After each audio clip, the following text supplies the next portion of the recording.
10 বছর ধরে কারওয়ান বাজারে তরমুজ বিক্রি করেন মোহাম্মদ রনি। এবছর হুট করেই দেখা গেল রনি রীতিমতো সেলিব্রিটি বনে গেছেন।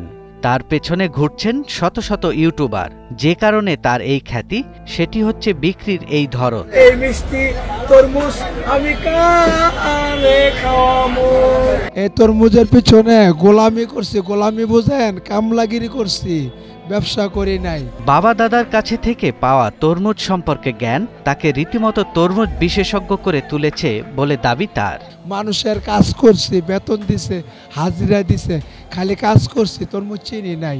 আমার বাপ দাদা তার সাথে আমি ঘুরছি, বেড়াইছি, লাড়ছি, চারছি, কারছি, শিখছি। আমার বাপ মারা গেছে, আমার দাদা মারা গেছে, পরে আমি বড় হয়েছি।